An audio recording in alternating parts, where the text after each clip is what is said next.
views and opinions expressed in this program are those of the participants and do not necessarily reflect the views of BronxNet or the program underwriters.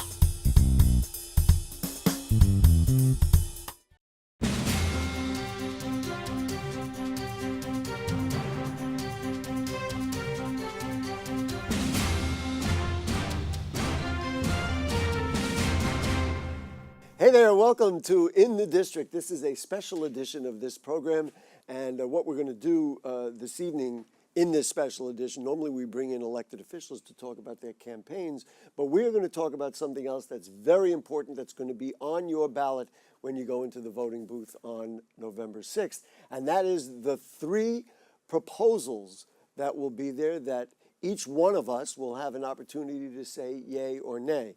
In many cases, people aren't really informed about them. And because this is BronxNet Television for your voice, your views, and your vision, we're trying to give you the information about it. So in this special edition of In the District, Michael Hinman from the Riverdale Press, the editor of the Press, thank you for joining us. Thank you. Thanks for having me on. And David Cruz, editor of the Norwood News, thank you for joining us. Thank you. We both have to say congratulations for the paper's 30th anniversary. Yeah. It's quite an achievement. I don't know if it's a blessing or a curse, but No, you do. it's a blessing. It's a blessing. All right, Yeah. 30 years. So there are three ballot proposals. We can run them down, but we're going to start with number 3, actually. The first one is on campaign finance. The second one is on civic engagement.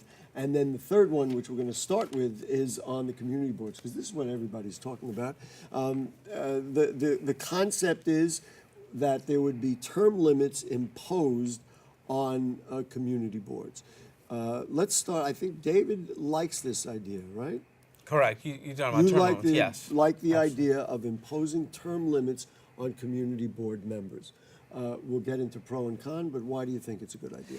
Namely because the idea of different voices in a community board makes a lot of sense, especially for changing neighborhoods. I went to the Charter Revision Commission a couple months ago where they talked about the benefits to it, and the major benefit is the fact that neighborhoods are constantly changing. The demographics to a neighborhood constantly change, and so the priorities and the needs change. And so if you have like a new, like a burgeoning, for example, like a Bangladeshi community coming into the neighborhood, you'd want some kind of representation there. And so like it may very well be that the community board has already picked their members and they're there for life and they'll just get reappointed over and over again. Whereas, forcing like a sort of a changeover will add new voices to like a community board. Make things less stale. And let's use that as an example. So there's a changing community, there's a new ethnicity that becomes prominent in a particular Bronx community.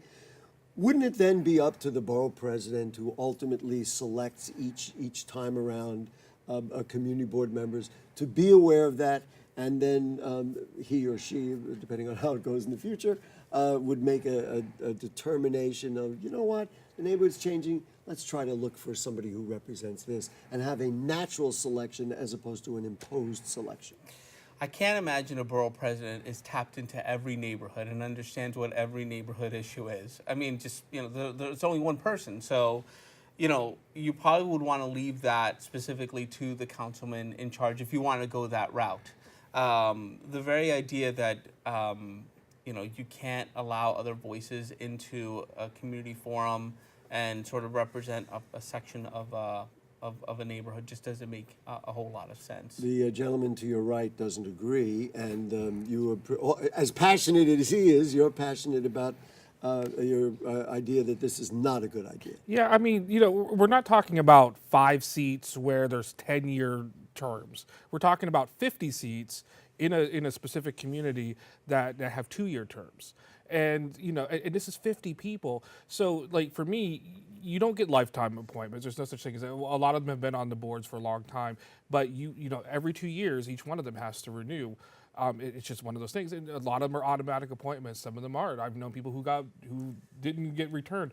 But, the problem that you have with this is that it's 50 people. That's a lot of people. And I know there are some community boards in the city where, there's a waiting list to get on, but there's some boards, including Community Board 8, where they can't even fill all 50 seats they have now. So it's not like everybody's there for a lifetime. I mean, community boards welcome new members all the time. It's up to the borough president. It's up to the city councilman who is supposed to be working that community board to, to make sure that there is that diversity there. And I don't think demographics change so much that you can't have that 2-year rollover.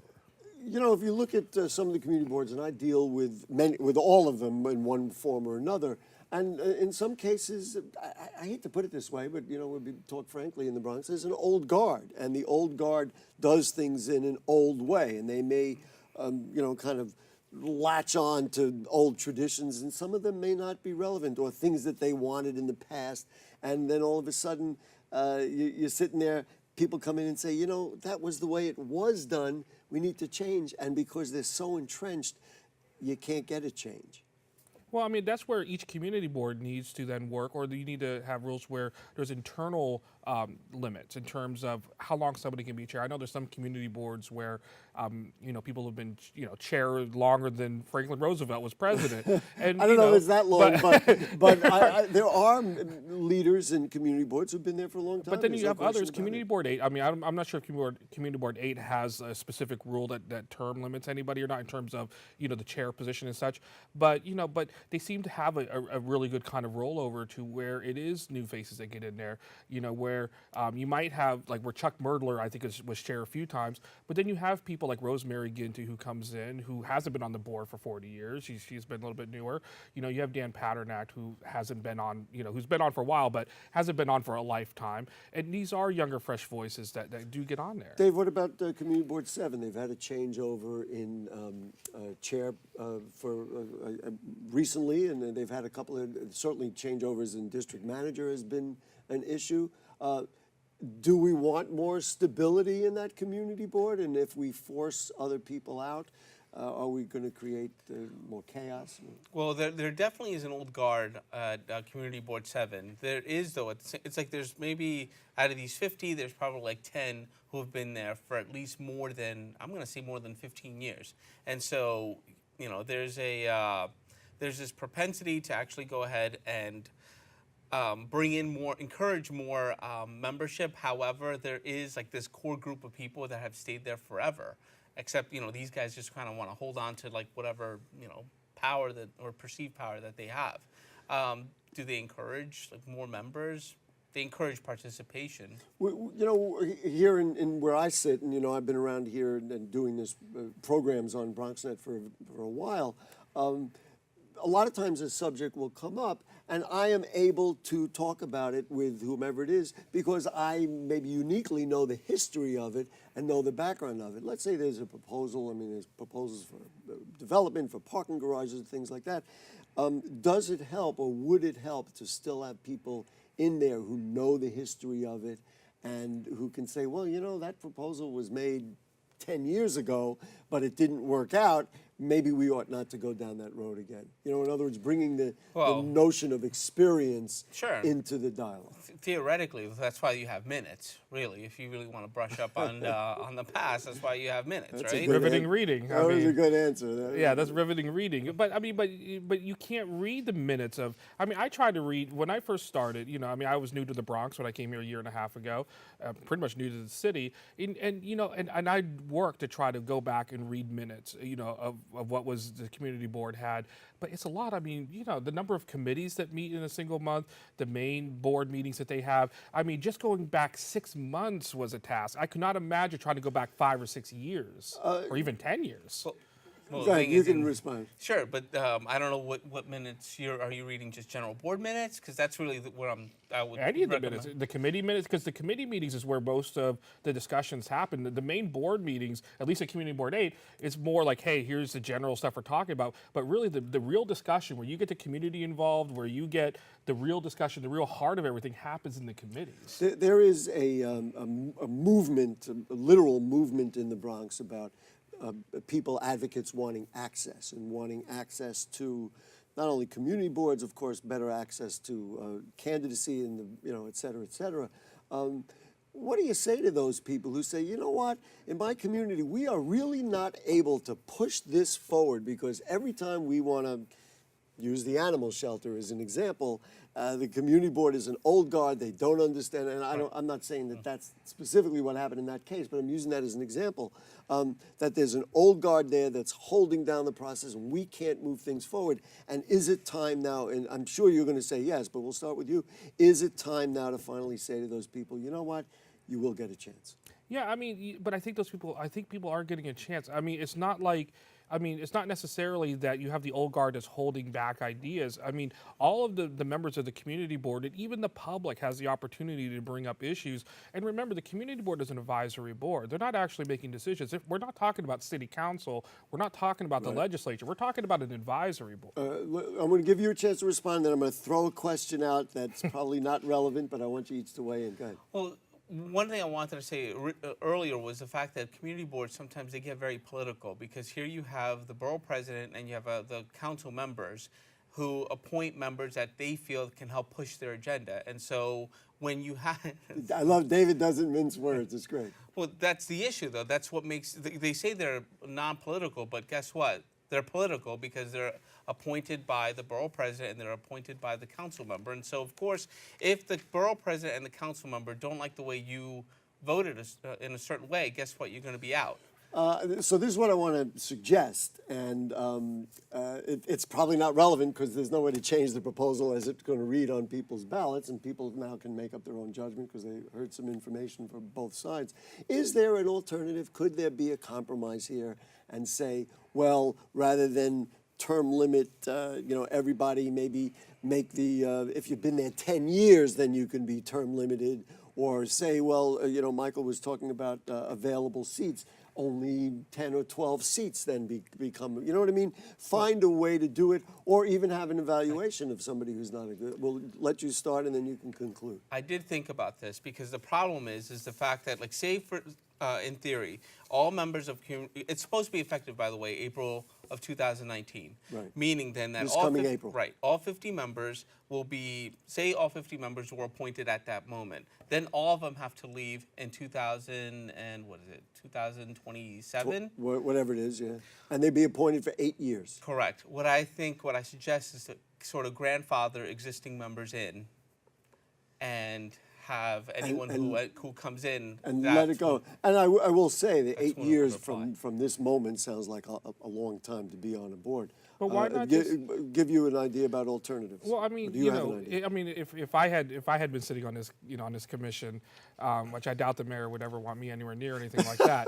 But if I want you there, Michael. But if I had been sitting on this commission, I mean, the thing that I would have been suggesting, even though it might be a little more complicated, is that if the borough president has a chance to weigh in, if the city council has a chance to weigh in, why can't the community have a voice to weigh in? Why not make a third of the seats, available to where people can vote them in? Have 15 seats up that people vote in, every time there's an election. Or some other, I don't know that you really want to complicate the ballot. Well, it does complicate it, but that gives a voice. If you have different representations, different demographics, that's a way to get those in. I'm only laughing because, this is an interesting dialogue, but it's really not relevant because the proposal is what it is. Right. And it is going to be on your ballot. All right, so that was the question 3, which will be on your ballot. We're going to take a break, and when we come back, we're going to talk about ballot proposal 1, which is campaign finance reform, and ballot proposal 2, which is the creation of a civic engagement commission, an interesting concept. Don't go away.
We built a media network for you.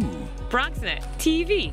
Come learn in your new state-of-the-art studios at Lehman College. At Mercy College. And coming soon to the South Bronx in the Hub. Inspire with your stories, culture, history. Your Bronx on BronxNet. Engage with us. Connect with us at your channels and at BronxNet.tv.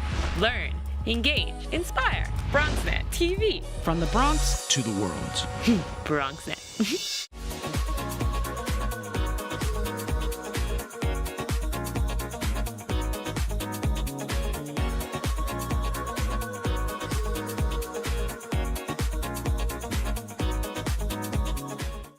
Okay, back with you on In the District. It's a special edition of this program. We have the editor of the Riverdale Press, Michael Hinman, with us, and also the editor of the Norwood News, David Cruz, is with us. What's very interesting about what we're doing and what I know BronxNet feels very strongly about is voter literacy and voter information. So did a little survey of what's out there in social media about what people are saying about these ballot proposals. And interestingly enough, very little plus or minus or yay or nay, but a lot of I don't really know what's out there. So this one from Sam, vote November 6th. Does anyone have a good source of info on the New York City ballot proposals? I haven't seen anything about them in my except in my nonpartisan voter guide that I got yesterday. So that is, of course, why we're three of us are sitting here today.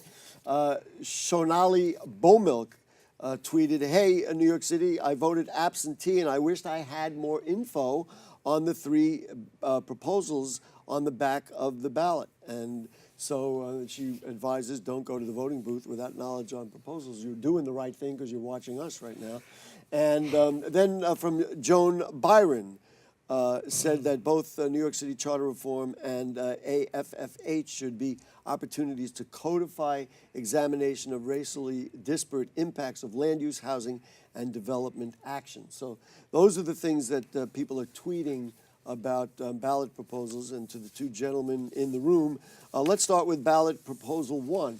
People and candidates I've talked to, individuals I've talked to, advocates I've talked to say we need campaign finance reform. Ballot proposal number 1 says if you vote yes, then you will lower the amount a candidate for city office may accept from a contributor to their campaign. In other words, smaller donations are more readily welcome.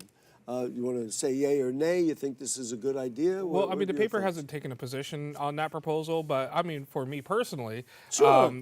You know, that's why we got you here. For me, you I think read the paper and find out what it says. I think anything that takes big money out of campaigns is a positive. I mean, there's a lot of countries, a lot of other places where where election financing doesn't it exists only from the state level, where there's specific criteria and how it's spent. I think that that's the way to do it, especially now in this day and age when it seems like the more money you have, the bigger your voice is. I don't think that's the way it should work. Go ahead. No, same, exactly. Our paper itself hasn't taken a position on a ballot proposal number 1, but the very idea that you are lowering the threshold is a good thing because so many people say, I want to contribute, but I can't really go ahead and contribute to. Does it pave the way for candidates to have less money available and will have to spend more time fundraising and less time out there informing voters about who they are and what they're all about? Well, usually, you're spending money on ads, you're spending money on mailers, you're spending money on, X, Y, and Z. Usually when you look at candidates like, say, Alessandro Biaggi and Alexandria Ocasio-Cortez, they didn't have that much money compared to their opponents. Right. And so really they ran on just charm and they ran on their platforms. Mm-hmm. And so that's an example of just how money doesn't always necessarily buy elections. I mean, it helps, but... I mean, it's just grassroots. I mean, that gets you back to grassroots. Well, you're engaging more people in the public. There's no question about that. Yeah, because it's so easy, especially with all the social media and everything, it's so easy to buy as much exposure as you can, but it's better just to get out and knock on doors the old-fashioned way. So you're a big developer in the Bronx, or you have maybe some... I'm not. No, I'd like to. If anybody wants to give me money, I'll do it. Let's say you're a big developer and you've got some properties in the Bronx and you have money to spend and your habit would be to spend it on political campaigns, and now they've increased or decreased the limits, and you're not allowed to spend big money. What do you do with that money? Do you then go and look for PACs or other ways to spend money so that you're not listed as an individual? And does it give them a better chance to, frankly, hide where the money's coming from? You know what I mean? As opposed to putting their name and saying, I just gave, candidate A certain amount of money. Yeah, I mean, but even PACs have to report. So, it might not be at the same, the same frequency that you might like in a city race of some sort. But, it's still, one nice thing about, because it's still difficult a lot of times to get information on who's financing what, but it's also difficult to see where that money's coming from. And I think that anything you can do to kind of reduce these large checks, the better, really. David, what was the dialogue like? Because you did attend, and we talked a lot during the process of the Charter Commission revision. What was the dialogue like? Was this one of those proposals that everybody was like, yeah, we got to put this on the ballot? Or was there some kickback? Because the grassroots progressive concept would certainly support this idea of on ballot proposal 1. Well, they were talking a lot about the fact that there's a lot of big money in politics these days, and so the candidates who are starting out really don't have much of a chance. And the idea is to sort of level the playing field a little bit more and have, say, like PACs and big donors kind of have less of an influence in the way elections sort of turn out. I got to tell you, they were more concerned about the community board proposal. They were on that. Well, that's why we spent all that time on it. But yeah, I can understand that. But let's talk about ballot proposal number 2, which is another fascinating concept that cuts right to the core of big decisions on how we're going to run a city. And that's the idea, do we create a civic engagement commission? And the notion is maybe in philosophy very similar to the campaign finance, get more people involved, create a commission that's going to engage people in a bigger way, and create a citywide participatory budget program, which has been popular in many communities. I'm going to give you the downside, and then we'll let David Cruz of the Norwood News weigh in on it. Are we now creating another bureaucracy, another thing that the city has to manage that can go awry and for things to get lost in? What do you think? We need a civic engagement commission. At the moment, the city is not very civically engaged, and I think that's sort of like the real reason why they decided to form something like this. Because it was just like what Michael was saying. You can't really fill a community board sometimes, and I think the idea is to sort of create this commission to sort of bolster and kind of promote the idea of sort of being a little more in tune to what's happening in your community. Is it bureaucratic? Of course it's bureaucratic. It's New York City, after all. It's pretty much New York City, but I think it also takes away from the power of, say, once again, borough presidents. It once again takes power away from council members and to some extent. So do you think, I have not talked to any, but do you think there is that kind of feeling out there from elected officials to say, you know what, we lose a little control if that happens?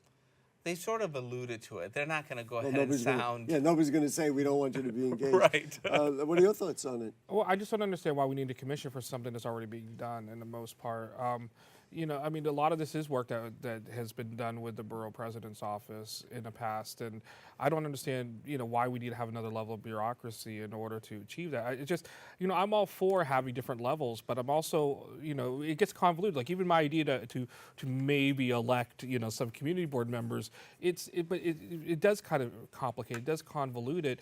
And is that what we really need? Is another layer of bureaucracy? I don't know. In Washington, when and actually in the state as well, when they try to pass a bill about some issue, they'll attach another part of it to either slip it through. And so this idea of participatory budgeting, I think a lot of people in the Bronx, certainly from what I've seen, they really like this idea. I know Councilman Cohn, I think Councilman King, and Councilmember Gibson, and there are others, I don't want to leave anybody out, have been very enthusiastic, and I think their communities love the idea. This is now attached to that proposal. Yeah. And that's, I guess... but in participatory budgeting, as interesting, as it is, and I do like that it exists, but at the same time, it's basically a lot of no's. It's a lot of, let's plan a lot of ideas where most of them get rejected anyway, to the point where participatory budgeting feels like smoke and mirrors half the time. It's like, hey, look, we're allowing you to participate, but not really. That's kind of what it feels like. Right, because there's a lot of rules that are attached to deciding what kind of a project can be used with $1 million of capital money. I think people forget what the rules are for capital money. Capital money is really for public projects. And so people say, oh, we want it for X, Y, and Z. Guess what? You can't. Let's use these ballot proposals as an example of the kind of thing that could be part of this. In other words, if the job for the Civic Engagement Commission is to help people be more informed, maybe we wouldn't get the tweets that we just got that people said, I had no way to find out information about the ballot proposals, because there would be a commission designed to provide more information for voters. Like a more centralized He's area? shaking his head, Michael. Yeah, I do agree with Michael that it does add some layer of bureaucracy. Some but layer, yeah. But at the same time, they're trying to solve a problem here, and the problem is the lack of civic engagement. I can tell you within the borough of the Bronx, I mean, there's just people are very disengaged. Right. We've got a minute left, so I'm going to do something, and you don't have to answer if you don't want. So we have ballot proposal 1 is campaign finance. Proposal 2 is civic engagement. Proposal 3 is term limits of community boards. Do you want to venture your own recommendation for yay, nay? Well, I would never want to tell everybody how to vote. I mean, like I said, we took a position come on 3. close tonight. We took a position on 3, and and I have my feelings, but I mean, it's hard to tell. Sometimes those are things that we think about as we're walking, to the polling place. Do you want to say No. yay, yay? Yeah. I knew they would never venture. Again. Ballot 1 and 3 is a hard yes. Ballot 2 is a very soft yes. Okay. And I don't know, soft yes. I just hope that when if they actually see this thing through, that they actually iron out the Some of actual. and ballot and proposal 3, you have already stated you really like the idea. Right. I do want to just hold this up for, and this came up in the tweets. Everybody who's registered voter got a voter's guide. All the information is in there. You got to read it. There is small print, but that's how you'll find out. Michael Hinman from the Riverdale Press, thank you so much. Thank you for the great work the paper is doing. Thanks. David Cruz from the Norwood News, congratulations on 30 Thank years. And stay tuned. The key is really to stay tuned to BronxNet Television. If you want to find out what's going on in the elections, we'll be here election night. We're running debates whenever we can. We provide forums like this. Your voice, your views, your vision. That's BronxNet Television. Thank you to Michael and Marissa and Helen and Chris and everybody working on the show. Good night.